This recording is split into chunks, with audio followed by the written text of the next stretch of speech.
Hi, everybody. Welcome to the Stratosphere Lounge. Launch attempt number five. Number five. We tried to bring you the pre-show music, mostly so that people know I'm still alive. Let's desaturate this baby a little bit. And then, in order to do all of this and pull it all off, we have to start 17 different things, and it's just a big pain in the buttocks. So, I don't want to tempt fate any more than I already have. So I'm going to try and do one more new window. And if this works, then we're in business. And I am going to talk to some experts about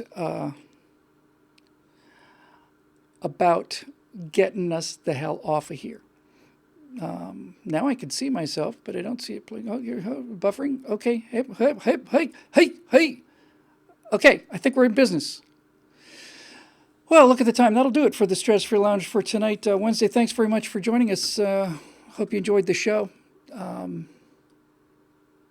If it's frustrating for you on your end, and I know it is, you have no idea what it's like on this end. It is really just enough to make a grown man cry. But we seem to be working. See how easy it all is. Okay, so before I get to questions, I have to tell you I just sat down in the office, did a lot of work from home today. Came into the studio, was taking a look at the Facebook post for the new firewall. And I found out that at the bottom of my firewall for Kanye West, there's a sign that says, boost unavailable. Earlier today, when we put up the Kanye West video on YouTube, it immediately came back as not suitable for advertisers, so demonetized there. You understand, of course, you can play computer games where you hack people's heads off. You can talk about, shooting the president or anything else you want to do. You can do anything on YouTube except put out a message that's going to change people's minds about things. So the second I put that thing up on YouTube, it came back as not suitable for advertisers. Must be because of all the foul language and graphic violence. And then I found out when I came into the studio to do Stratosphere Lounge, I sat down, looked at the Facebook post, and realized that it says boost unavailable. And what that means is Facebook will not even let me pay them to promote this thing or pretend to. So that's a new first for me. I've never seen it where Facebook says, no, we're not even going to let you pay us to advertise this thing. So on Facebook and YouTube both, I put a comment up there and I said, please upvote this comment. This is what they're doing. And, if you're going to share this with somebody, and I sure hope you do, please share it with them and then confirm that they got it, because that's how we have to do business in the days of the Silicon Valley Gestapo, who really, really, really, really, really is determined to make sure that you don't hear anything they don't want you to hear. But that said, I think that last firewall is probably the best work I've done since number one with a bullet. And I just think it's the reason I like it so much is because I think it's such a clear point. Really, when we're writing the kind of caption for these things, I was trying to get this thing as boiled down as much as I could, and I said, so liberal left logic says, the only people that support Donald Trump are old white racists. Kanye West supports Donald Trump. Therefore, Kanye West must be an old white racist. And that's why this video has the power that it has. Because, if you'll excuse me for saying so myself, it is inescapable to them. It's inescapable, and furthermore, I think this is, well, I certainly think that this is the biggest news since Donald Trump was elected in terms of something for our side. And as I said, I don't know if at this one point, I guess I made it clear, but I spent a little more time thinking about it since I wrote it and finished it last night around midnight. One of the biggest fallouts from this is going to be all of the fuss that they've made about this. All of the fuss that the left it's the Streisand effect. All of the fuss that the left has brought to the table over this, over Kanye supporting Donald Trump. Well, they knew that was it, but they wouldn't let it go, you see. So all of the fussing and a fighting that's gone on over this means that all of Kanye's supporters, or many of them are anyway, are saying basically this. Wow, what's all this fuss about this Candace Owens, and who is that? And who the hell is Jordan Peterson? And why is the world melting down because he quoted some guy named Thomas Sowell who I've never heard of? That's a problem for them. And I just got to tell you, having things like the demonetization on YouTube, the demonetization on Facebook, the lack of they won't even let me advertise my own product on Facebook. And I know that these things are going to go to 2% of the people who are signed up for them. And I know all of this stuff. So needless to say, it makes me angry. But the one thing it does more than anything is it makes me disgusted in the same way you would be disgusted if you found out that somebody with a lot of talent was just threw all of their lives away and was a drug addict. I'm not talking about Facebook now. I'm talking about the left. I'm saying to myself, it would be nice. There's a term from the Civil War that McClellan used when he was first taking over the Army of the Potomac before they went to the first battle, in fact, at Bull Run. And he says, well, blah, blah, blah. Now all I wish I can find foemen worthy of your steel. It's the most pretentious sentence in the history of the English language. And it suited McClellan because he was one of the most pretentious people in the history of the American history. But it stuck with me, and that's how I feel. I feel that I wish there were foemen worthy of our steel. In other words, I wish that there was an argument out there. I wish that these people could debate on an intellectual level. I wish that all of this stuff was true. I wish they had some integrity. The fact that they are doing everything they can to shut me up while we do absolutely nothing to shut them up. Nothing. Well, then that tells you what kind of people they are, but it never, ever ceases to disappoint me how cowardly and low they are. How, well, I'll just come out and say it. It's just chicken shit is what it is. It's just chicken shit, and it's just unbelievably telling. What are you guys so afraid of, huh? You're Facebook, you're $500 billion company, or YouTube, Google, trillions of dollars, together probably. I'm a guy with, 3,000 members. And you're so terrified of me that you're going to do everything you can to make sure that I don't get a voice. Yeah, we need to jump ship. And I didn't follow up with the WeMe because it's been crazy busy since then, but I will get to all of this stuff. We really have a lot of work to do. I'm feeling much better than I felt 2 weeks ago when the extent of the shadow banning and it was the same kind of thing I was talking about a second ago.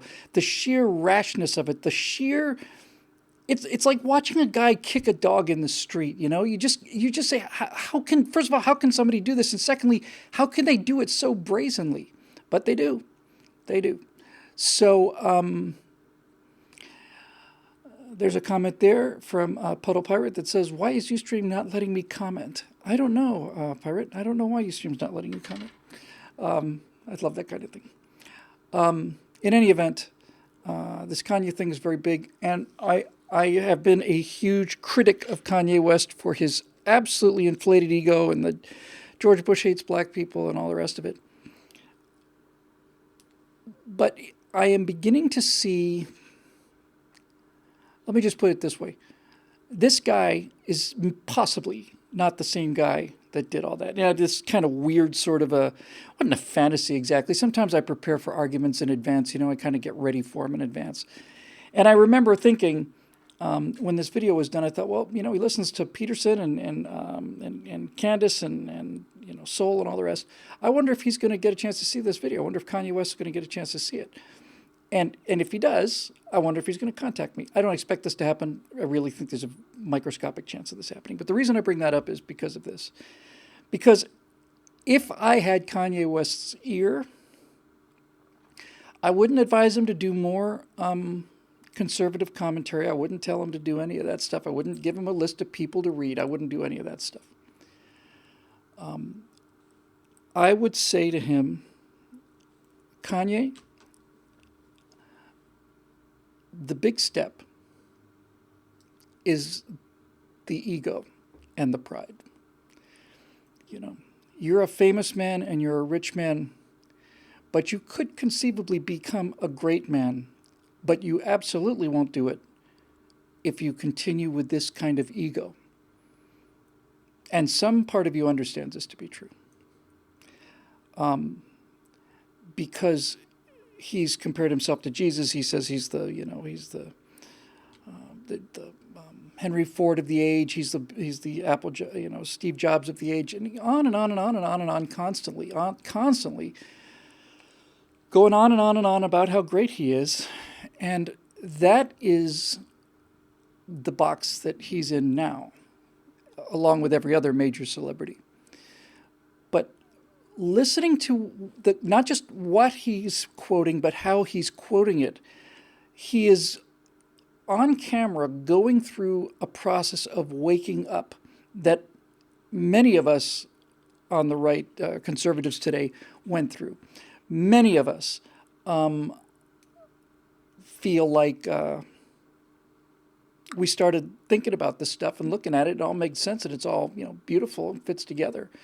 And I think we all went, holy crap, there's something to this. And for those of us that were not lucky enough to be born into this value set. So it seems to be right in front of my eyes that every day he's just... See, here's the thing, and this is an important distinction. It's not that Kanye is reading our propaganda when he was only reading their propaganda, but the things that he's quoting are the kind of things that sound like the truth. For instance, the bottom of his Thomas Sowell quote was, he said, socialism has never benefited the masses. It's always just been for the prideful elite. That's not a Donald Trump rallying point. That's a sound of a person who's thinking about things. And while I think he's, in the past, his personality's been just so obnoxious to me, and the Taylor Swift thing especially, I really despise the guy. And it's not like all of a sudden he's my hero, but all of a sudden he's my hero because he's going through what so many of us went through. And I don't think he's going to be a conservative commentator. But the main thing now, and the main point of that video was, he has given people permission to believe in these things. And as a benefit, he's also given some of them a curiosity as to what the fuss is about. But the main thing is, if Kanye West supports Donald Trump, then their entire theory of us is wrong.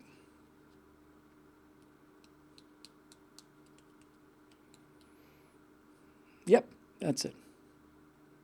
It reminds me of something I've quoted so many times because I think it's one of the most important things I ever read, certainly the most important sentences ever spoken out loud. And it was by one of these Confederate fire breathers towards the end of the Civil War, late 1864, early 65, and the Confederacy is just getting smaller and smaller and smaller, and then it's bisected and the whole West is gone, and they're just shrinking around, Atlanta and Virginia. And they were having a discussion about whether or not to arm slaves, put them in the Confederate Army. And one guy stood up and he was so aghast and outraged by this. And he said something I'll never forget as long as I live. He said, if slaves make good soldiers, then our entire theory of slavery is wrong. And that to me was the most clear statement of the facts that I think you can possibly ever record. If this is true, then our entire theory is wrong. And this is where this whole thing with Kanye is so important. He has such credibility, the whole, he's doing these videos for like Black Lives Matter kind of thing, where he's up at the barricade and fighting these faceless police, and he told George Bush off on national television, and for him to be talking about these things, you can here's another way to look at it. You might be able to say Thomas Sowell is an Uncle Tom or Candace Owens or whatever, because nobody really knew who these people were. It's all a gigantic lie, but they can throw that charge and it'll stick because nobody knows who these people are on the left. But it's going to take some doing to make people think that Kanye West is an Uncle Tom. And this is fundamental and foundationally important. And you can only hope, I don't think it's time yet. It may not ever be time. There are some signs that people have had enough of this progressive nonsense. And I remember Glenn Reynolds writing about this. I don't know if it was his idea, whether he just posted it. I think he certainly helped develop the idea. But the idea of a tipping point, and basically what he said is, the more repressive a society is, the faster the collapse will be and the harder the collapse will be. So Nazi Germany is here on, May 7th, and on May 8th, it's gone. The Soviet Union's here for 70 years, and then the next day it's gone. It didn't just fade out, just fell, disappeared. When they say the Soviet Union fell, that's what it did. It just collapsed. It just went down like a skyscraper on a Tuesday morning. And Stout Cat there in the comment section hit it right on the head. The term is a preference cascade. Basically what it says is, you have people, basically, it makes a lot of sense, right? You have people in this country, all around the world, they have different opinions. Certain things appeal to people more than others. So you've got the people on the extreme right and the extreme left, and they're warriors, and they're not likely to change their mind. Some of them will. Evan Sayet pointed out a couple days ago, by the way, at lunch. He said, I could name you 50 people I know who were liberals and who became conservative, but I don't know one person who was a conservative and became a liberal. Actually, Tom Dreesen said that. And Evan Sayet said, once you know something, you can't unknow it. But so back to this whole preference cascade thing. So you got these people on the wings, and they're not doing anything. And the board is, look, we won the last election. We know it's tilting left, and it's heading worse in the future and all the rest of it. But here's basically a board that's balancing on a fulcrum, right? So when everybody is telling everybody else that you've got to be a liberal, everybody moves off to the left. And the more people move to the left, the more that these people feel like, holy cow, well, I'm all alone. Nobody believes what I believe, and I don't feel comfortable talking about it anymore. They end up going that way. Now, that's exactly what's been happening with the left, and that's why the left has been enforcing this political correctness, because they know that if we have an open conversation about this stuff, if, for instance, if Facebook or YouTube would just evenly distribute the videos. In fact, if Facebook or YouTube would do the shocking thing of sending the videos out to the people who hit the like button because they want to see the videos. If you've done that,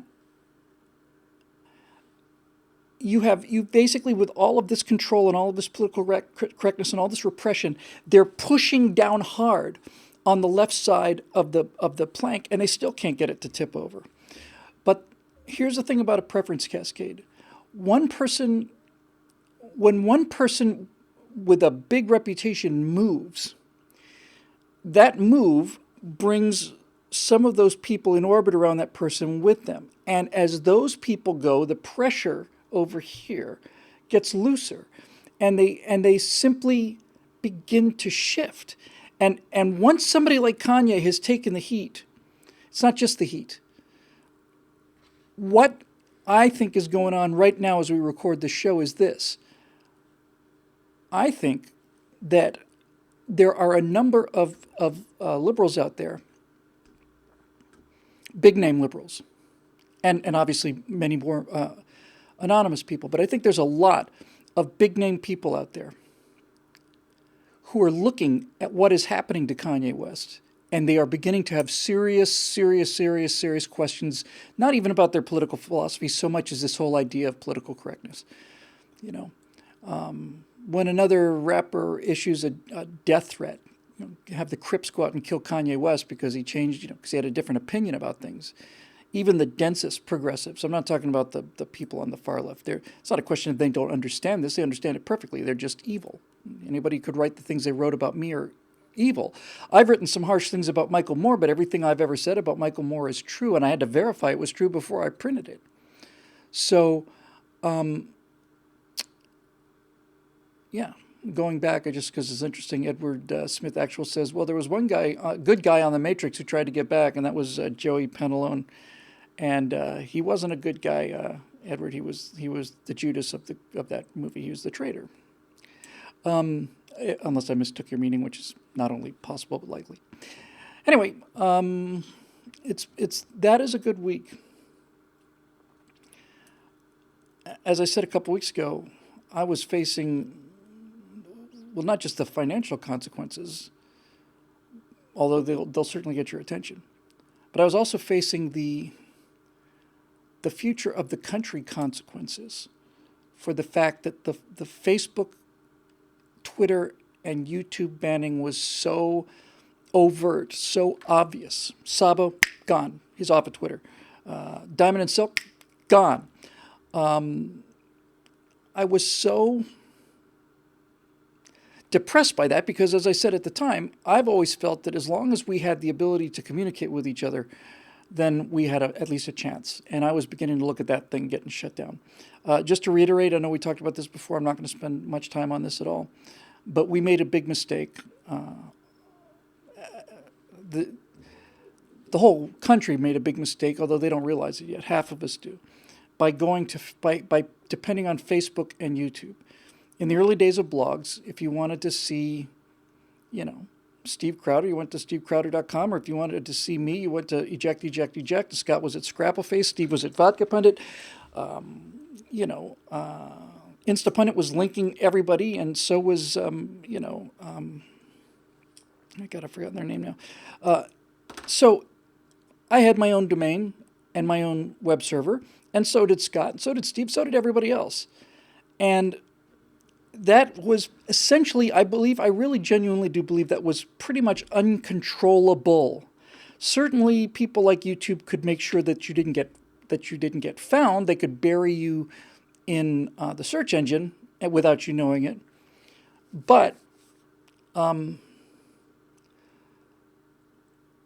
it was still something that if you knew about eject.com, you could get there, and there's nothing that they could do to suppress that.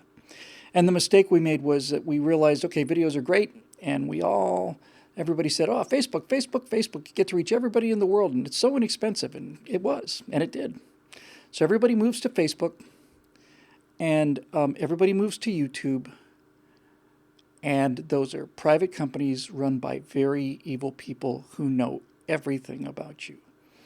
There was a guy not too long ago, I want to say was a Google employee, who basically gave a listing of what they know about you. He says it doesn't matter if you delete your cookies or your browser history. Doesn't matter if you go to Google and erase your background, which you can do actually. There's kind of you can go to Facebook or Google and basically reset, what they know about you, so they say. But somewhere on a hard drive someplace, and I'm not making this up. I know you believe me, but nevertheless, it's so incredible that you want to think I'm making it up. Somewhere right now, on several hard drives, scattered around the world, is every email you ever wrote, every letter, every character of every email you ever wrote is sitting someplace. And this is even more unbelievable. Every single internet click you have made, every single one, including the 3 or 4 or 7 or 27 or whatever we had to do in terms of refreshes to get the show going again with this crummy Ustream thing, all of those are stored. Everywhere you've ever been is stored. And pop-up ads or things that you did not intend to see that showed up on your screen for some reason or another, they're on there too. They know everywhere that your phone has been, and that information's not been erased. They say, "Oh, we have to give this thing permission." Nah. They know everywhere that your phone has been. And to top it off, I'd heard recently where somebody had figured out a way, I think this was it, they had written software that would turn speakers into microphones. Now, that may sound like a big deal, but if you think about it, it's certainly theoretically practical. I mean, I've got a microphone here, you've got a speaker, right? I say something, compression waves of air come out of my mouth, they hit this vibrating mechanical diaphragm, that converts it to electrical signals, goes all the way down to the other end of the line, then another magnet is making another mechanical diaphragm in your speakers, do the same wave vibrations, you hear my voice. But the point is, mechanical diaphragm on both ends connected by electrical wire, and it is undoubtedly possible to make sure that you can do that. And by the way, look, this phone is dark right now, but there's absolutely no way for me to know if that camera's on, and same for the back camera, and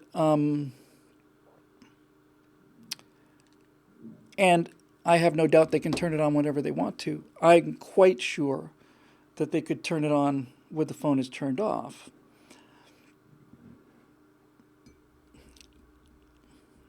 And what I think is interesting about that is this.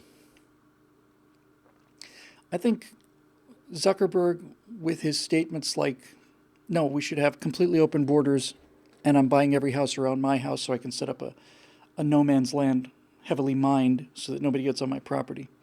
Just as one example among uncountable examples.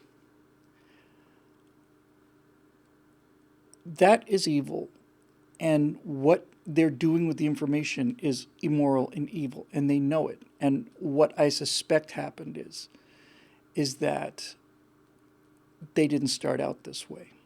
I think they. I have a. Well, Zuckerberg always struck me as just a really bad guy, but I suspect that most of the people in this game didn't start out that way, and I suspect they either convinced themselves because of the worship of the technology, or because of financial incentives, or fame, or all three. But I think they convinced themselves that the ability to record everything everyone is doing was good somehow, was good, was worthwhile. But this is why you don't let children have guns, right? Because Mark Zuckerberg is, one of the 3 or 4 richest men in the country, hundreds of billions of dollars. The main thing, Gadsden Barb says that Facebook didn't start out that way. It didn't start out that way. It's precisely my point, Barb, and I know you're not arguing with me, but because no one would dare do that. But that's what it is. I don't know how anybody resists that kind of power. And every now and then I say something that I like a lot, and I just repeat it endlessly. And here's one of them: if I was made the absolute ruler of the earth, the first thing I would do is I would say, take this power away from me right now. It's like Aragorn with the ring, or Sam.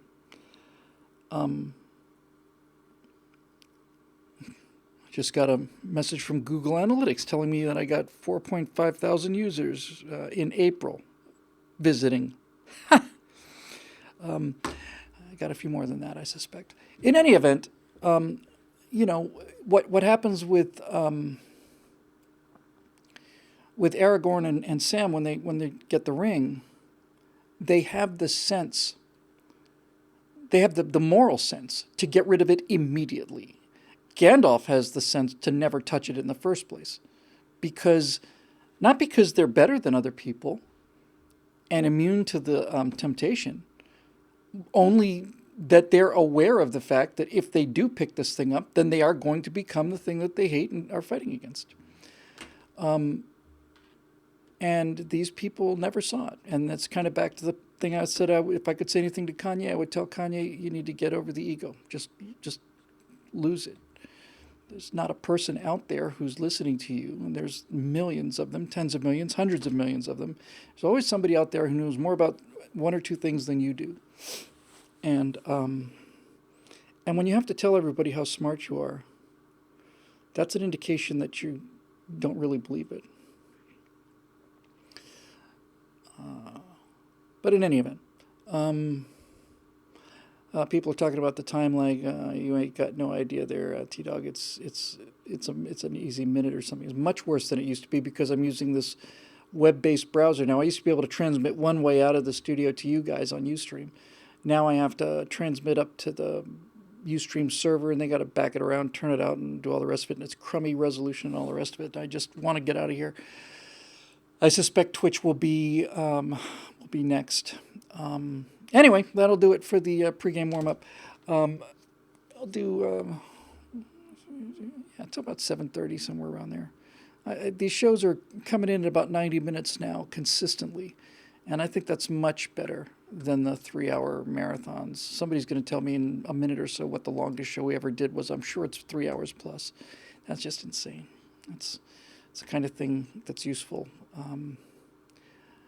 If you've had surgery for bone cancer or something, you really, really need to get put into your medically induced coma, that'll do it. So let's see here. I'm going to tempt, no, I'm not. I was going to say I was going to tempt fate, open up a new window, but I'm going to use a different browser so I can go to my Facebook page and see what the questions are for today.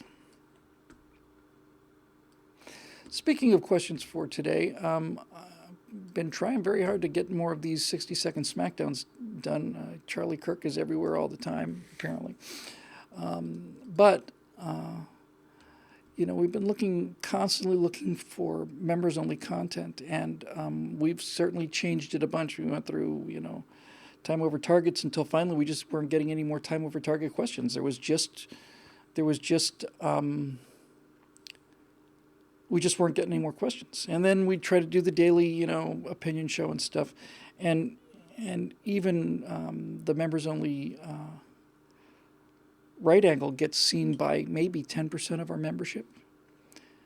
So I'm trying to think of what would be worthwhile. And one thing I'm thinking about doing is doing with the members what I do with the TPUSA people and like to continue to do. And that's simply this. I'd like to maybe see if there'd be any interest in people being able to just Skype me a question.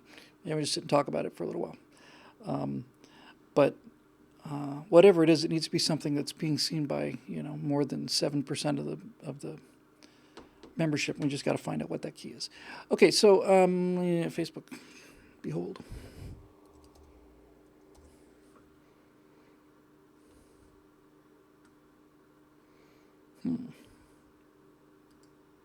Let's have a look.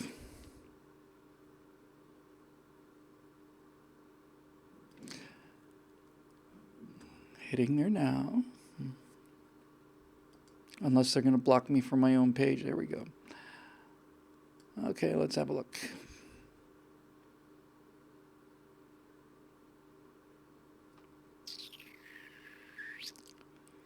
That's actually not bad. The Kanye video's been on Facebook for 2 hours and it's got 21,000 views. That's a good start. It's got to catch fire. It's got to get to the place where everybody's, pounding them back on everybody else. But nevertheless, it's a good start. Okay, so on to the Stratosphere Lounge.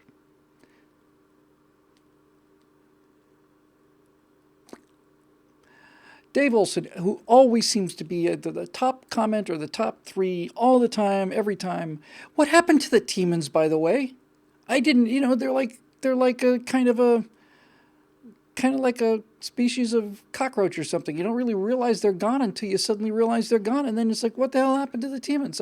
I was kidding about the cockroach things, guys. I love the Teemans. Where did they go? Just plain realized that the guys who were doing every single comment, I haven't seen them in a while. I hope they're okay. Maybe they've moved on to Milo or Jordan Peterson or the guy on, InfoWars. Maybe they found somebody younger and better looking. Maybe that's what happened. Okay, Dave Olson. So it would appear that Donald Trump has managed to bring out what the 12 preceding presidents and 11 seasons of MASH couldn't, an end to the war on the Korean Peninsula. How much credit does Trump really deserve, and what do you think really brought this about? Happens to be the topic of my right angle this week, which I don't know if you've seen yet. But that was pretty cold there, T-Dog Lies, saying that Clavin stole them. That was pretty low. Yes, he deserves the credit. He doesn't deserve the credit. In fact, this is actually kind of the point, right? He doesn't deserve the credit for having this genius, intricate plan to weave his way through the intricacies of the Korean Peninsula situation, which is exactly like the Gordian knot. It's an aneurysm. It's an 80-year-old, 70-year-old aneurysm. Everything's connected to everything else, and there is no brilliant master plan that only somebody who went to Harvard School of Foreign Relations can handle. I think the answer to the question is simple. If we get a peace treaty, or we certainly get something that looks like ends the war, because the war is still technically on, Donald Trump will have done it, and that's because Donald Trump will have done something that none of the previous administrations that you mentioned have done. And that is very, very simple. Donald Trump scared Kim Jong-un. He scared him. I think it's unkind, but it's the outside of the truth. It's possible that Kim Jong-un took a look at Donald Trump, and when he started calling him Rocket Man, he may say, this guy's crazier than I am. He might actually do it. And so Donald Trump deserves credit for the Korean unification if it comes to that. In any event, the tensions are way, way down because of everything we believed. It was another indication that everything we believe is correct, that it's great to cooperate with people. It's great to, to make concessions in order to get things what you want with civilized people. That's fantastic. It's how everybody should be living life. But there are some people who are not that way. And liberals can't understand this. And they never will. Their entire idea of human nature is such that, everything that you do is only, you only do what you do because of what I do. You just react to me. So if if you decide to knock down some of my skyscrapers, it's because I've been doing something that hurts your feelings. So if I stop doing it, then you won't do it anymore. It's incredibly self-centered and narcissistic, but that's what 5-year-old children are like generally. So Trump scared him, and that's why ISIS is gone too. One of the reasons ISIS it's gone. I don't want to say it's not. I don't want to be smacked on the face with this, have an attack happen tomorrow, but I do know people who've been in this fight, and they are essentially gone, because Donald Trump's first act was his first day, second day as president. He dropped the largest non-nuclear weapon in the arsenal on an ISIS position. That's a statement. Barack Obama was giving these guys warnings. He was telling them you have to radio them and tell them that the airstrike is coming. Give them half an hour, 45 minutes to get away. It's not. I'm not making this up. It's really true. And Obama, was talking with Kim Jong-un and the Iranians, and we'll promise them this and we'll give them that, and maybe we can pay them to be nice, all the rest of it. No, Trump just basically said, dude, if you continue with this, you're gonna die. And I'm not kidding. And Kim Jong-un looks at ISIS and says, Kim Jong-un looks at the Middle East, right? Obama says, well, there's a red line in Syria. If Assad gasses his own people, that's it. That's the red line. Beyond that, we will take action. So Assad gasses his own people, we do nothing. What do you think that tells Kim Jong-un and the Iranians and everybody else? Donald Trump gets into office on the next day after Mad Dog Mattis is sworn in as defense secretary, which is the greatest defense secretary in the history of the world simply because of his name. And then the next day, Trump, look, I don't have the exact details of that particular compound, but certainly there are weapons that we could use that would be as effective or close to as effective as this. Dropping the Moab, dropping the fuel air explosive bomb was an act of showmanship. It was a symbolic act. It was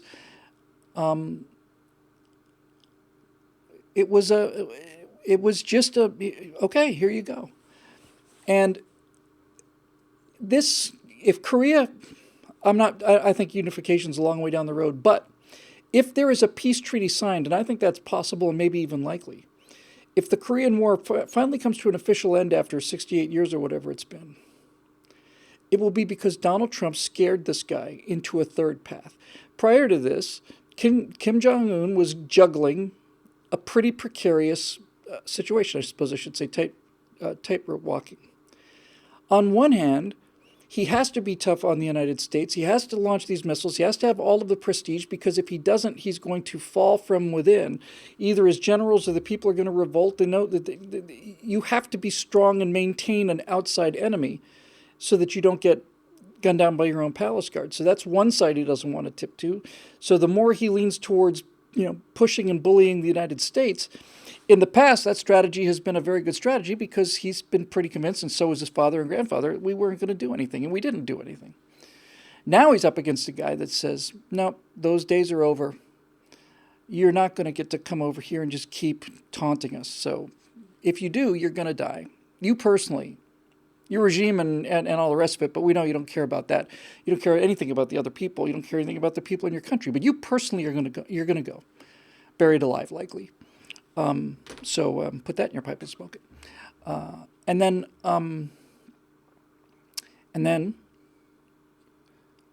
what position does that put Kim in?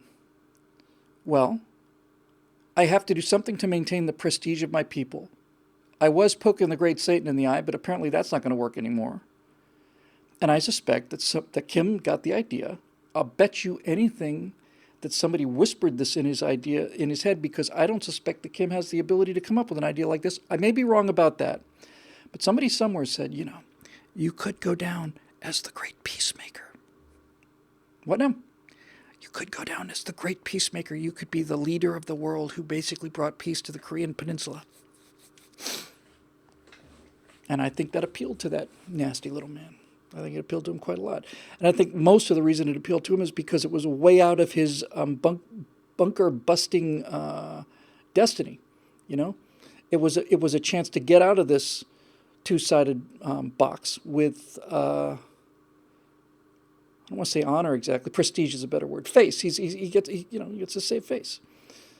And by the way, as I was saying earlier, for those people on the left who think that this is just a coincidence, it's the same kind of coincidence as Iran releasing 52 American hostages after holding them for 444 days, about an hour before Ronald Reagan took office. Remember that? Remember how Jimmy Carter was nice to them and kind of apologized, and he sent them cakes and Bibles and all of this stuff, and then he launched an abortive raid that was a catastrophe, but served a larger purpose because of the Desert Eagle? The rescue attempt was such a catastrophe that it really had the military basically just go down to back down, take the paint off, go to the bare metal, and Delta Force came out of that catastrophe and all the rest of it. So yes, they did the calculation. Kim did the calculation that unlike Obama, there was a very good chance that they were going to wake up one day and be dead. And when you think about it, the one thing that all dictators, Desert One, thank you, Foghorn. The one thing that all dictators have in common is, needless to say, pathological murderous ego. It's all about their ego. Hitler did everything. I was blessed by God. There will never be another chance like this, and all the rest of it. And the only reason that Hitler committed suicide was because somewhere, probably a year earlier, let's say after Kursk, seems like a pretty good place. After the Germans failed to win the Battle of Kursk, I think Hitler realized, okay, this is over. And so once he realized that external forces were going to end his life, he then decided that if I'm going to go down, I'm going to go down in the biggest inferno in history. I'm going to take the world with me. It's well known that Hitler had issued orders for the destruction of German factories, every single bridge in Germany, all of it, didn't matter where it was coming from. He wanted all of it blown up, all of the food supplies blown up. He had Berliners in the subways hiding from Allied bombs. He wanted to flood those so that the Russians couldn't use them. He wanted to take the whole world with him, because if he was going to die, he was going to have the world die with him. And, there you go. Stalin died of a stroke. He personally ordered the murder of many, many more people than Adolf Hitler ordered the murder of. It doesn't make much difference. You're on the receiving end, I guess. But Hitler never signed anything that I'm aware of. I don't think he ever. Please, just so we're crystal clear, okay? I'm not saying he didn't do it and he didn't know about it. He simply made it clear this is what he wanted done. That's how the Nazi regime worked. Everybody was working towards the Fuhrer. And he wouldn't sign a document like that. He went for a little walk with Himmler. Himmler went for a walk with Heydrich. Heydrich went for a walk with Eichmann, and that's how it goes. But Stalin signed thousands of warrants, and there are in many cases hundreds of pages on each one of those. I want to say that on one day, he and Molotov and one other person, maybe it was Malenkov, I'm not sure, signed something like 300 individual pages of executions. And Stalin would look, and he had a phenomenal memory, and he was a very, very smart man. But Stalin would look at these things, and he'd just be going down the list, down the list, down the list, and every now and then, he'd see a name and he'd put a little green tick with it next to it in a green colored pencil. He just put like a tick. And that person wasn't to be touched. And you find that one of these people was a school teacher of his like 27 years ago when he was exiled out in the middle of nowhere. And he's just going through this list of hundreds of thousands of names over, 25, 30 years. And he sees this guy. It was before Beria. And he just sees the name and says, "Oh, I know him. I'll let him live." By the way, since you mentioned Beria, that meant it couldn't. It had to be. It must have been Yezhov, because Yagoda was not in on this kind of industrial murder scale. Yagoda murdered a bunch of people working on the Baltic, working on the White Sea Canal. But you didn't get into. Yezhov is a name that very few people know. I think you're pretty solid ground to say that Yezhov killed more people in his 1 or 2 years than Himmler did in 4 or 5. I'm not saying that's something you should try to emulate.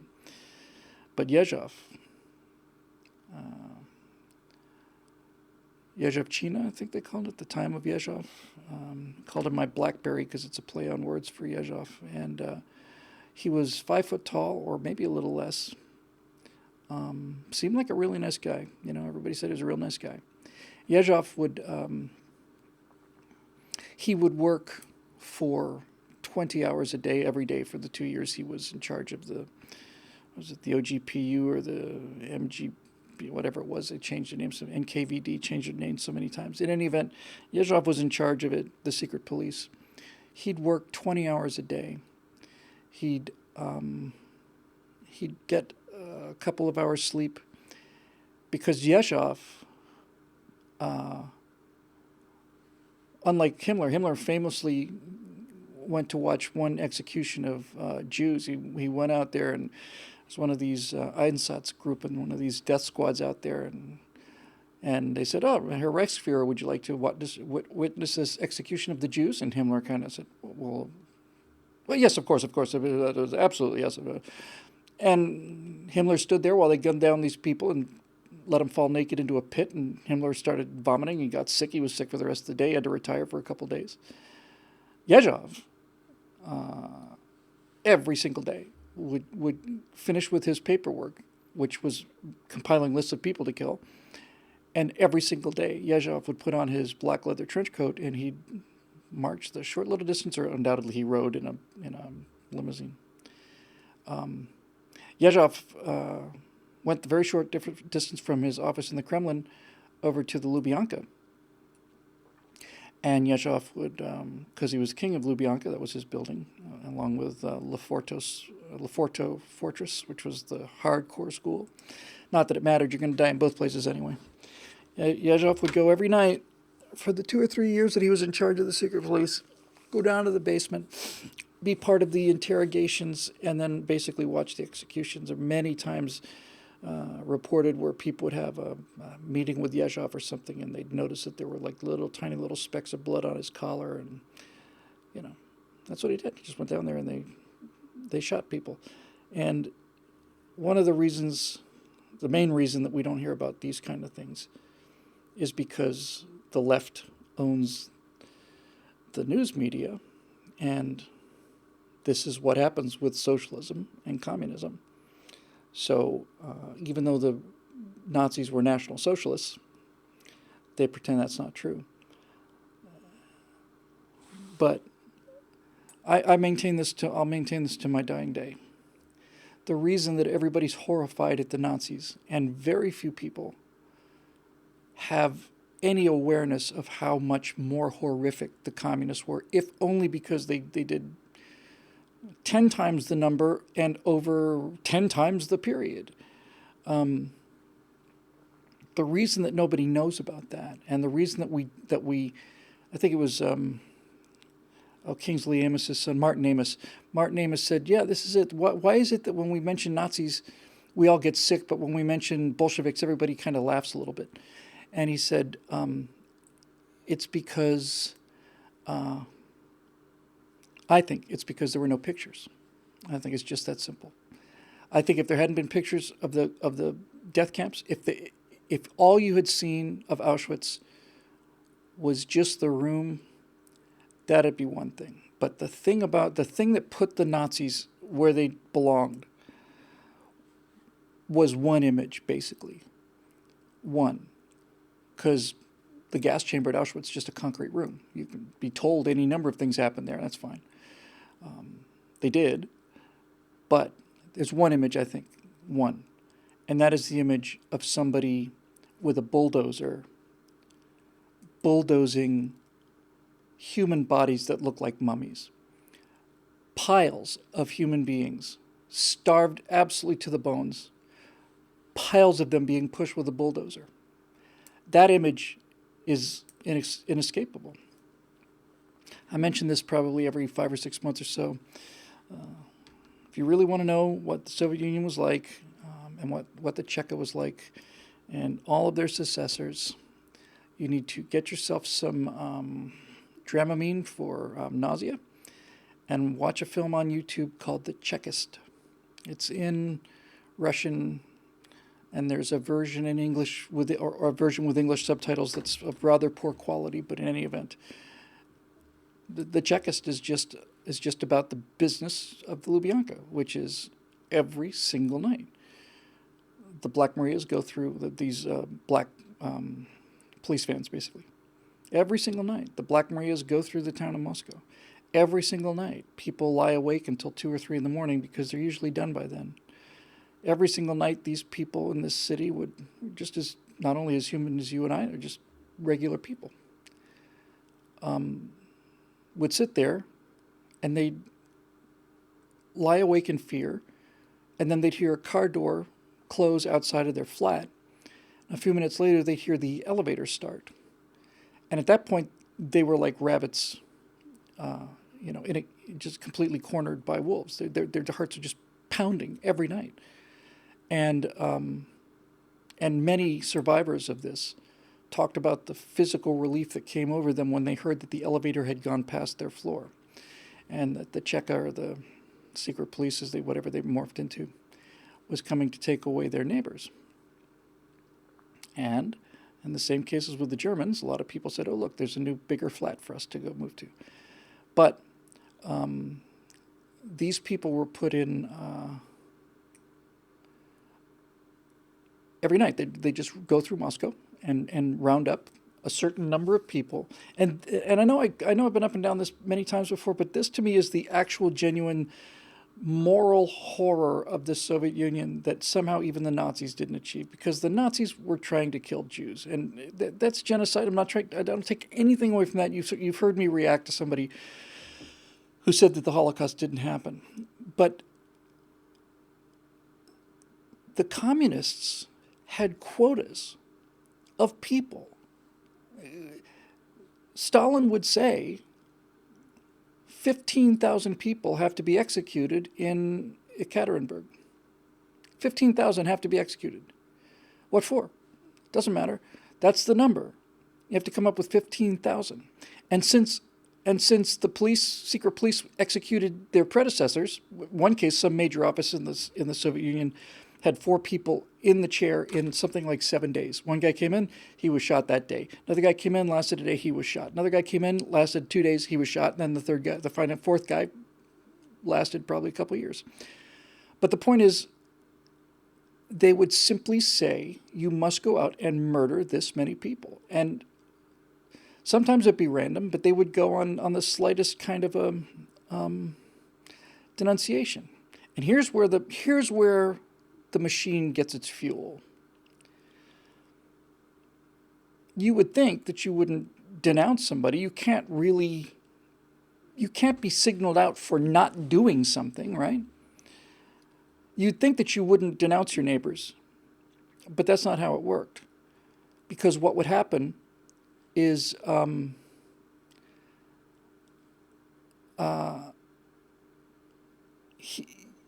they would get the people in the secret police would get a memo saying that you must execute 15,000 people. Well, the police chief in Ekaterinburg, let's say, gets a memo from Stalin saying you have to execute 15,000 people, traitors, to the motherland, enemies of the people. And so what he would do is he wouldn't execute 15,000 people. He'd execute 26,000 people. And he would report back to Stalin that there was much more, in the way of wreckers and imperialists and former people, because by doubling the quota, he was showing Stalin how down he was with the whole idea and what a great little apparatchik he was, and he could be trusted and counted on. He basically, they all went out and murdered more people than they were even told to murder, because it was a survival strategy for them, so they thought. And same thing with the denunciations, right? It's true, you don't have to denounce your neighbor. You don't have to invent something about your neighbor. But let's just say you've got 2 innocent parties. It becomes the prisoner's dilemma, right? You have 2 innocent parties live across the hallway from each other. One decides not to denounce the other because neither one of them have done anything wrong. And the other guy says, well, I haven't done anything wrong, and since haven't been denounced, that's one thing. But because I haven't denounced someone else, that does make me suspect. So I'm going to turn these family in, and that'll make me look like a good Soviet citizen. And that's how the thing just accelerated. It just went faster and faster and faster. And at the same time that it accelerated, it also took a much longer period of time.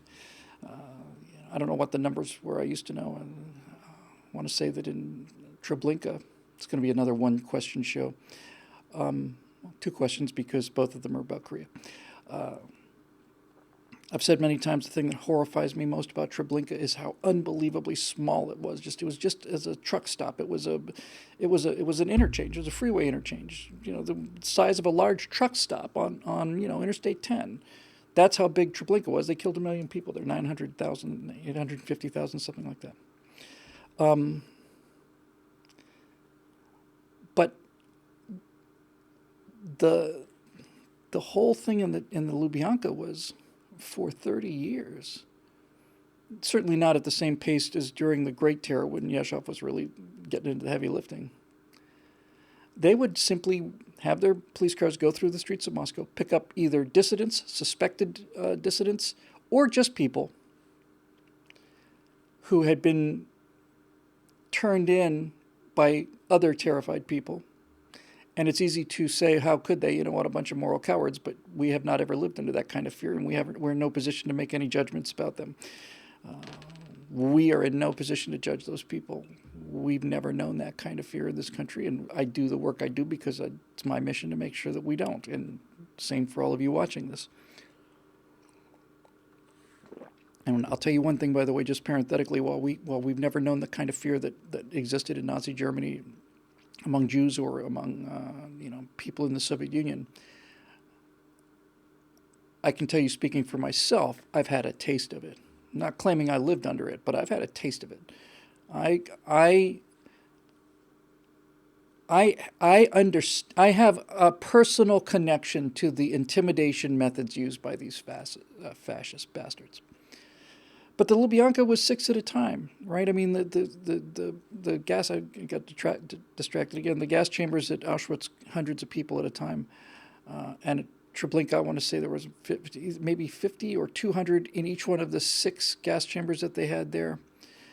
And they would push these people in so tight that when they opened the doors at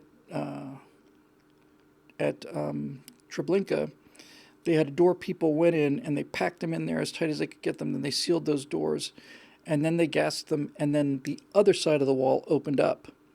Just the whole wall basically opened. The steel doors opened, so they could put them on their little trolleys and dump them in a pit. And many times, the Jews who got another few days worth of life by being, the labor for that camp. And let me be clear about this too. If I was offered a few days more life, I'd do it too, and so would you.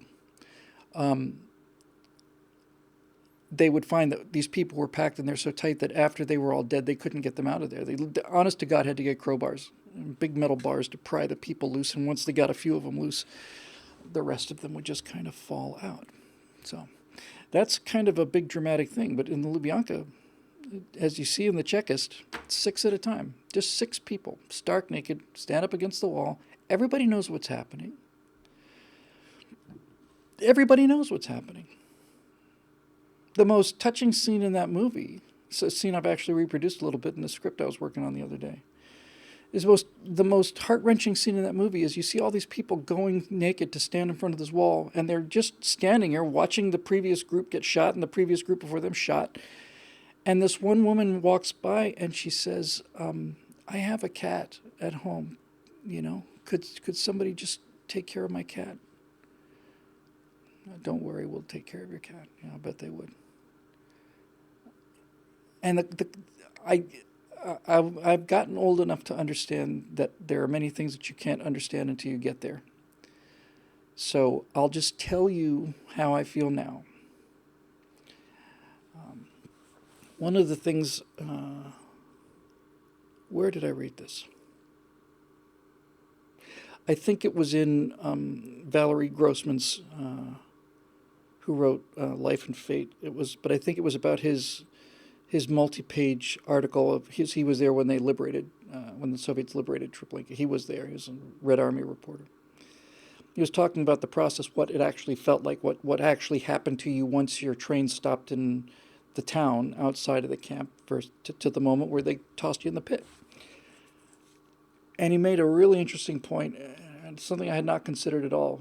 But he basically said that one of the things about having people take their clothes off is that when you're standing there naked, it is such a shockingly unfamiliar and embarrassing and humiliating and incapacitating experience that just the fact that they were naked made it much, much easier for them to get people to stand in line and watch themselves move down the conveyor belt to their death. I know I'm going back and forth between the Soviets and the Nazis, but it's a pretty short bridge, really.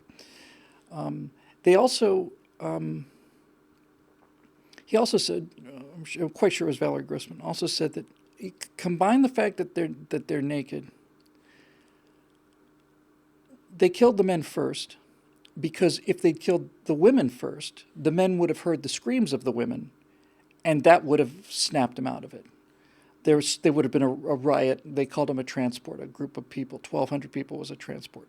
Every single transport would have been an enormous fight and a riot if the men had heard their women screaming. So they killed the men first, and the women heard the men screaming, but it's not the same reaction.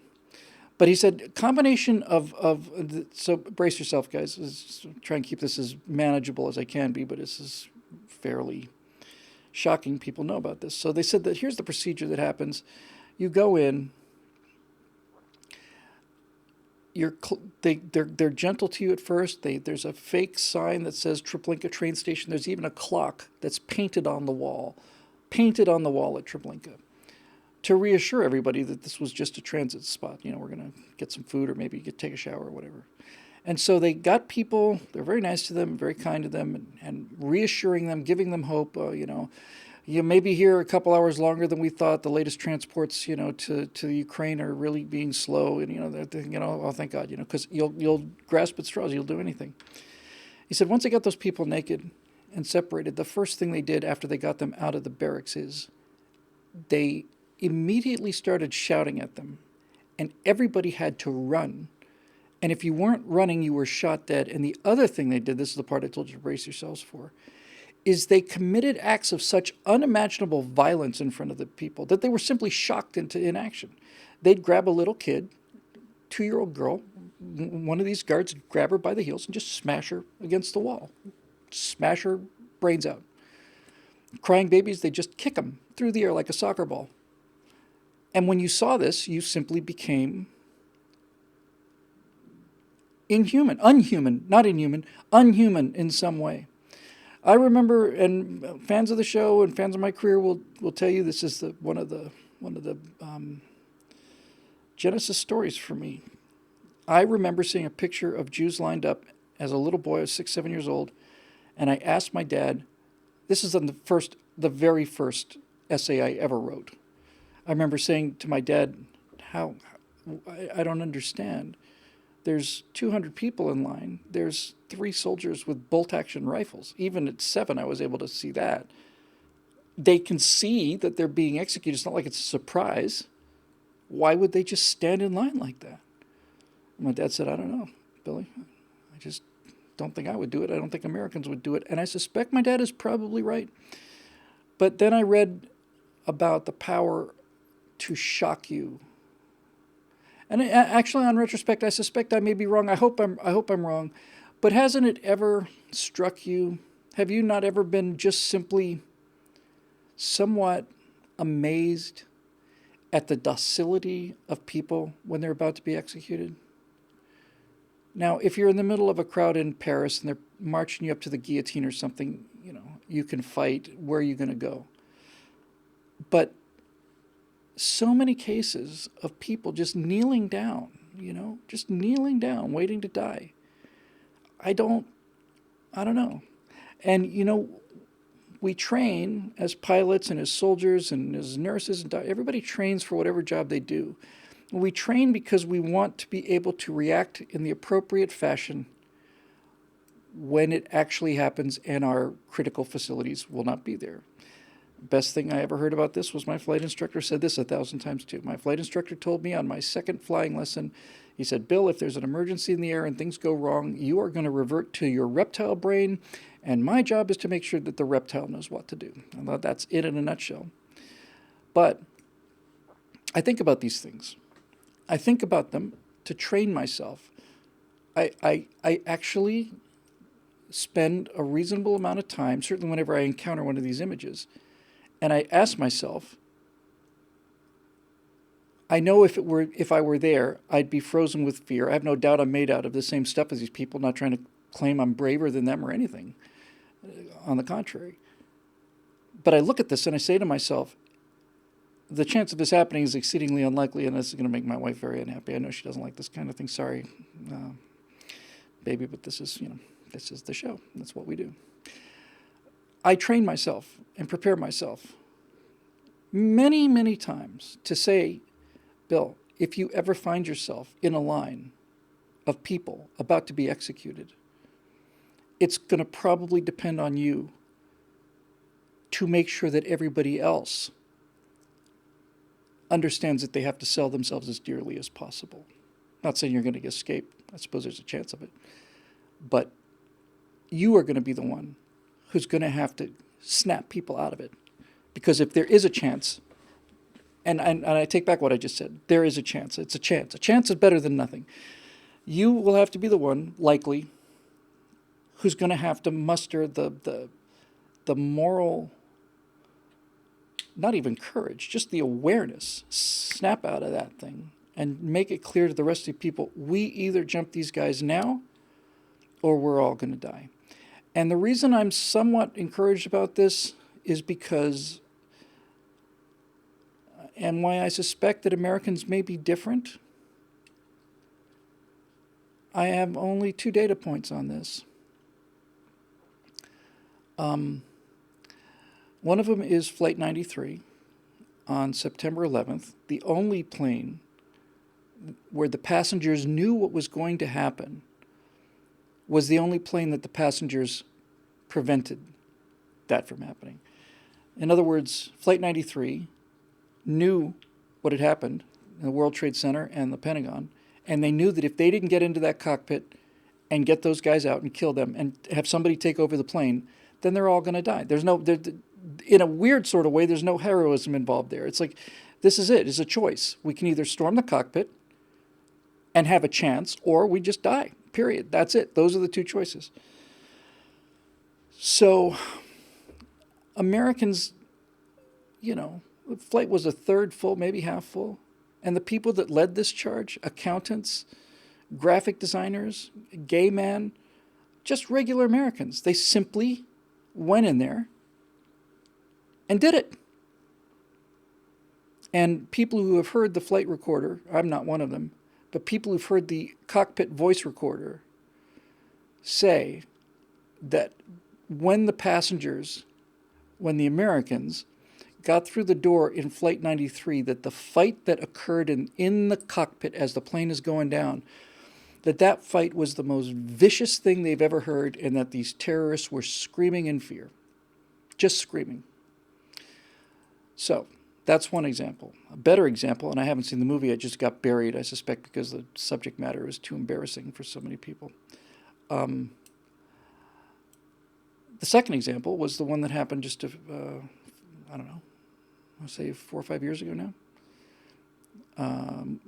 Muslim terrorist comes on a train in Paris, high-speed train, which means it doesn't stop very often.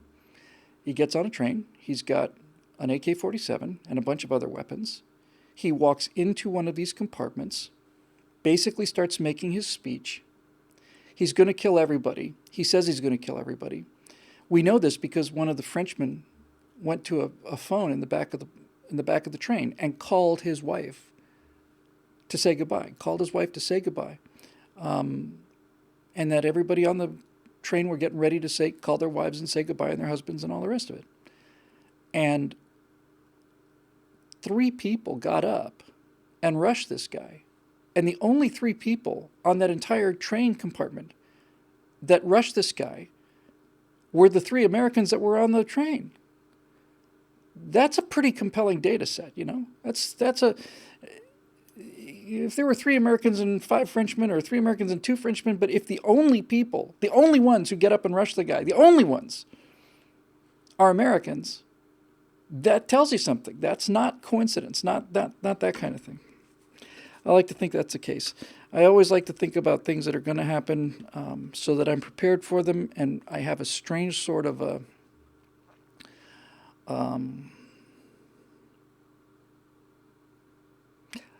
it's just a sense. My sense is that if I'm prepared for something, it's not going to happen. That the act of preparing myself, I don't know if I really believe much in destiny or fate, but I certainly believe that if you are prepared for an emergency, you will do better in that emergency. That I've had very close personal experience with. So I try to prepare myself for everything. I try to prepare myself mentally for everything, because you never know, but strangely enough, the things I'm prepared for don't seem to happen. And I'll just turn this around and ask you guys I'm sure we'll see some comments here. I'll stick around for a few minutes too to see what you guys have to say who are watching live. But I know that most people who watch this show are armed, and most people that are our fans have firearms. Is pretty straightforward and obvious to me. And I was wondering how many of you think about this. How many of you have ever given thought about, am I going to have to use this firearm? Not against a criminal. That's kind of a no-brainer. Have you given thought to the idea that someday may come when you're going to be in the same situation as these poor Russian citizens or these poor German citizens who hear the car outdoors and now have to say, okay, we're gonna take them with us, because as I pointed out, I think in my last video or the one before that, I forget the numbers now, 6 million Jews, another 6 million homosexuals, gypsies, and so on, 12 million people. I want to say it was something like 40,000, it might have been 90,000 actual SS death squad guys. You know, if every Jew takes out every one of these guys, if one Jew takes out one of these people, if 10 Jews take out one of these people, then you run out of SS before you run out of Jews and victims and so on. But I'm curious, have you ever given serious thought? This is usually the kind of thing you think about lying at night in bed looking at the ceiling. Have you ever given serious thought to whether or not you could or would actually use that weapon? And I think that this is all of the power that they have over us. We have so much to lose. Our lives are so rich and so full. We're so far away from hardship and death that I'd love to tell you, no, I'd be out there. They came for my gun, I'd be gunning. I don't suspect I would. I suspect I'd probably surrender and be arrested and hope for the best. And this is the thing that's so terrifying. I think I mentioned this on the Right Angle show about Korea. But we were talking about the prisoner's dilemma, and there's a thought experiment in the tragedy of the commons and so on. And one of them, I think, is called, the Pinto theory or something. And basically it works like this. If I drive a $200 Pinto, a car that's a piece of junk when it was made and is now 40 years old, and everybody's coming back saying, yes, I do think about it, and I hope and pray I'll be able to behave the way I would like to behave. God bless you all. I knew that was the answer. And I can't wait to see the rest of them. But here's how the Pinto theory works. The idea is that I'm driving a $200 Pinto, where every single piece of glass is cracked, the paint's totally faded, there are dings and bangs and cranks, everything on every side of the car. It's completely bashed in, missing a headlight, bumpers dragging on the ground, that kind of thing. It is the world's ultimate last level piece of crap car. It is the least valuable car that you've ever seen. You're driving this piece of crap Pinto. And you decide to merge into a lane. And at the same time, a guy also decides to merge into that same lane. And he's driving a $400,000 brand new Ferrari. This theory says that as these two cars become aware of each other and try to occupy the same space, that the Pinto is going to win, because the other guy's got something to lose. You know, the Pinto doesn't care if he gets in a fender bender or dings the thing up or scratches the paint, but the guy who's got the brand new car is very, very worried about that. And this is how the situation in Korea works. Kim Jong-un basically is saying out loud, yeah, I know my country's a dump, but I can hurt you. I can't win, but I can hurt you. And you can't take being hurt. And that's the reality of it. So I suspect that this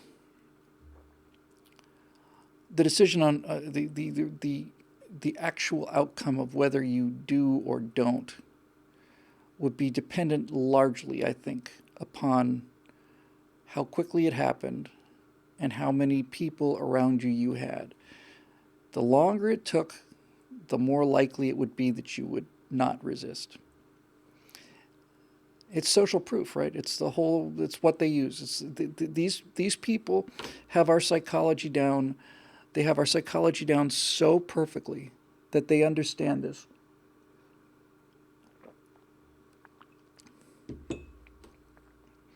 They understand that if they just started arresting people and did it at a rate where everybody was terrified, but over the course of years, there would never be that moment, that snap, which is what happened at Lexington and Concord, right? I mean, and the Boston Massacre. Snap, something happens. So, you know, where's the threshold? I've often wondered that. Have you not? You know, we just sit here, you know, we talk, never really, it's a nice little bow to tie these ideas up against. We talked about standing in line for our execution, just calmly taking another step forward, waiting for it to be our turn. That's kind of what we're doing right now, isn't it? I mean, we see all of these freedoms disappearing, and we know they're disappearing. We know that all this stuff is going on. We don't have a government anymore. We know that we don't have a government anymore because the primary function of the government, simplest function of the government, is to make a budget for the government. And the Republicans haven't produced a budget this year. The Democrats went 8 years without a budget. They passed continuing resolutions and executive orders and things like that. And we know that all of this freedom is being suppressed. Not being suppressed where we thought it's coming from. It's not being suppressed by guys with tanks. Being suppressed by social pressure. And we know it. We feel it. We know it. If you live in Los Angeles, you will not say out loud, I think Donald Trump's doing a great job. I don't care who you are. You will have to be one in a million to say that, because you know what's going to happen to you. You know, the social proof of just that, just the opprobrium of that. We were in Jerry's Deli the other day. Evan Sayet and Tom Dreesen and I and a couple of people were just having lunch. And Evan Sayet wore, he didn't wear a Make America Great Again hat. He wore Make California Great Again red hat. And we went in there and sat there, and we were in that booth for 35 minutes by my watch before finally we were able to get somebody to come over and serve us. And I could tell from the looks that other people were giving us and the looks that the people who worked at the restaurant were giving us, this is not an accident. You know, as long as they keep turning this up slowly, we never get triggered. Triggered is the word. And this is my great fear, actually.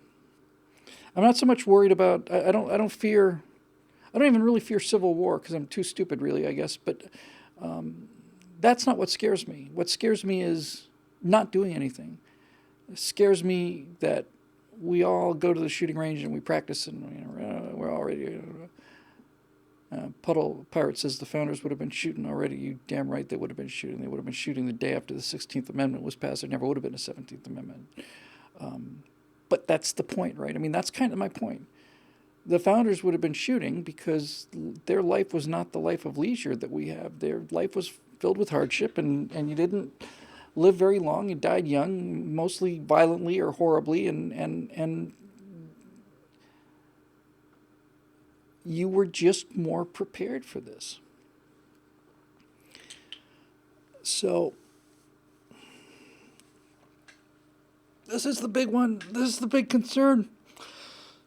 And I come back to that map.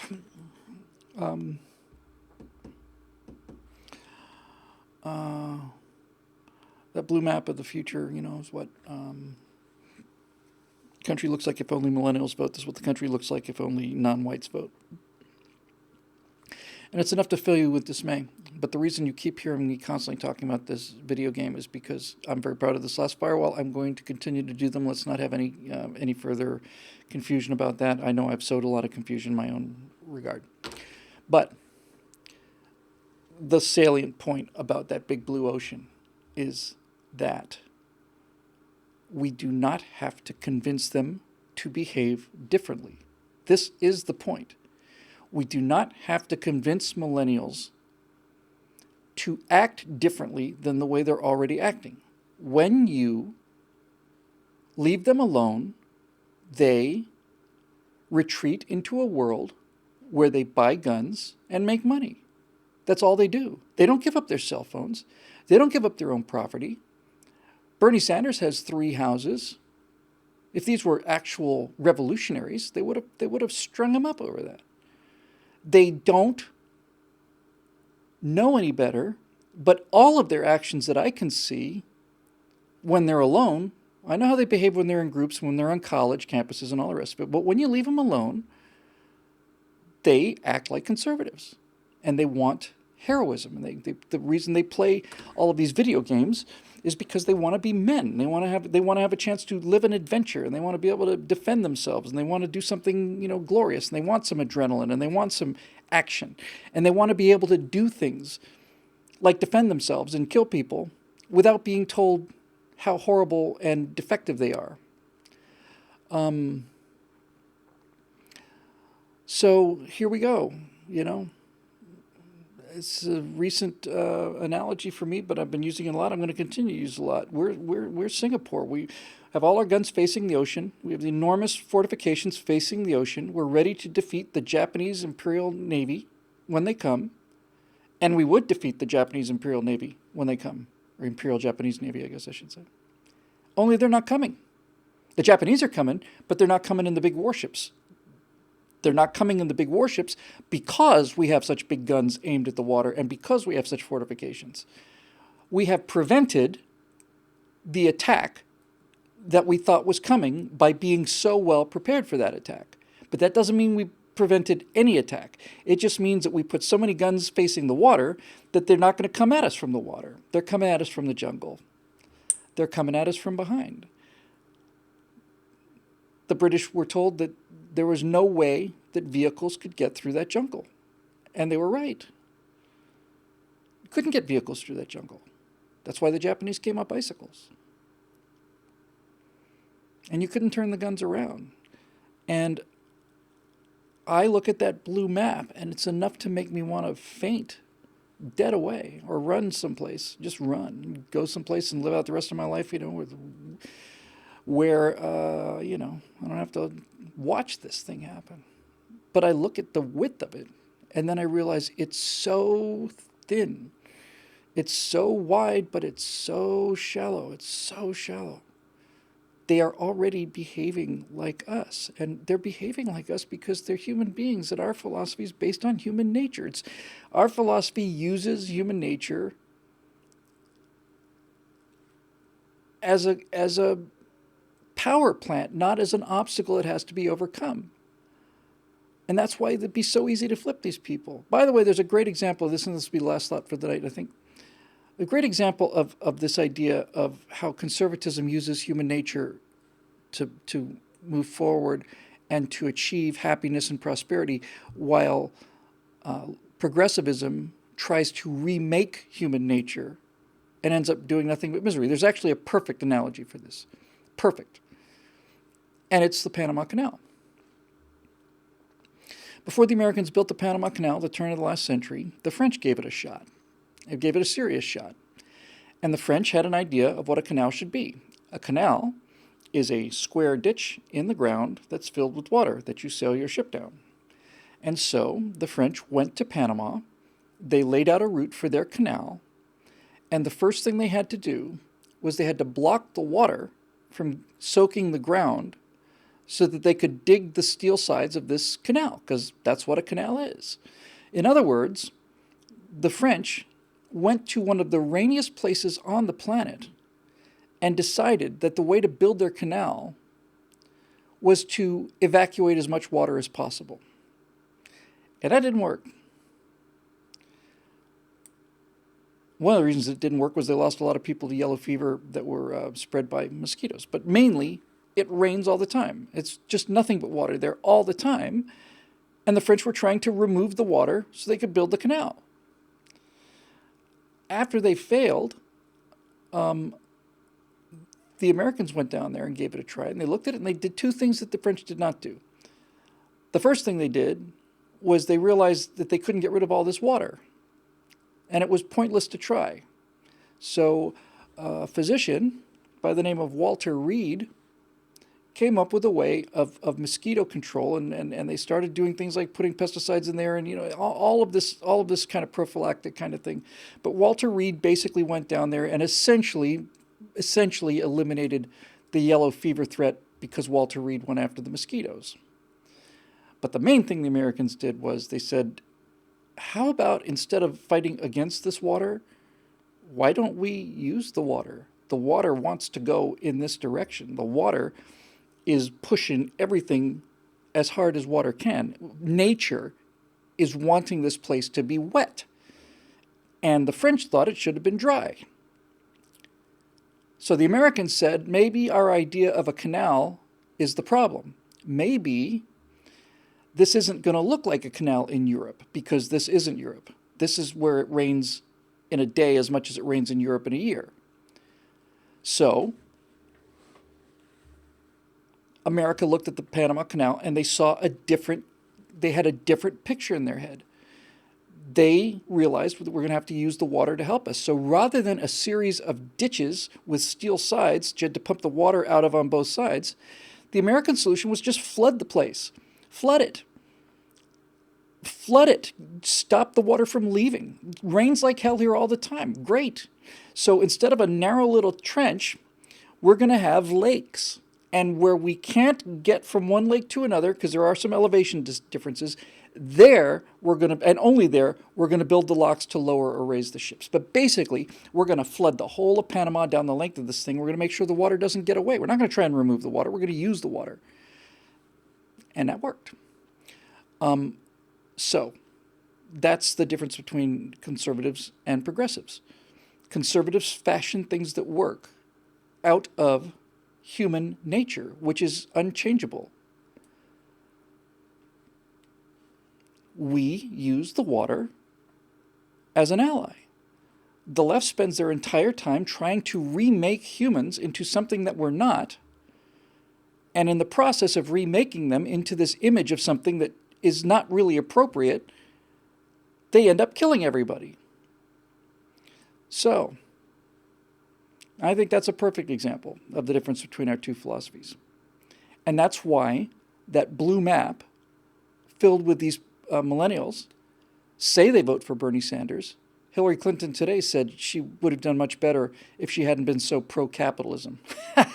Hillary Clinton pro-capitalism. Hillary Clinton has no idea what capitalism is. Hillary Clinton only knows what cronyism is. But she admitted, yeah, I would have done better, certainly in the primaries, if I had been less capitalist and more socialist. And they all believe this. And this is how they think this is how they call themselves. And this is, in fact, how they vote. It's not an illusion. It's true. This is how they vote. But you take any one of these Bernie Sanders supporters, if you gave me a day to walk around any Bernie Sanders supporters, I guarantee you I could find 20 instances of any one of them in any given day where the hypocrisy of what they say versus what they do is so shocking that you have to be seriously mentally ill to not see it. Bernie himself being the perfect example. You have 3 houses. Now explain that part to me again. Because I got the whole share with the people who have less than you. And I got the whole, those evil banker bastards have these mansions everywhere while people are going homeless. I got all that. The thing I don't get is, how do you have 3 houses? And you might ask how the person who brought socialism to Venezuela, Hugo Chavez, who said that all the people have to be equal, you might wonder how his daughter has $4.5 billion. Could feed the entire starving country, but she doesn't.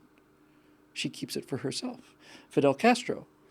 Oh, I'm going to wear army fatigues for the rest of my life. Man of the people. The Cuban people loved him. They do. You're nuts if you deny it. They love him. Loved him and continue to love him. Admire him and keep voting for more of the same.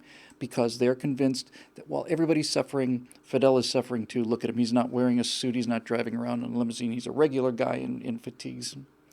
He's a regular guy in fatigues who died with $900 million in his personal bank account. That's the end of the argument, folks. There's no socialism argument after this. It's by any rational, half rational, tenth rational standards, it's over.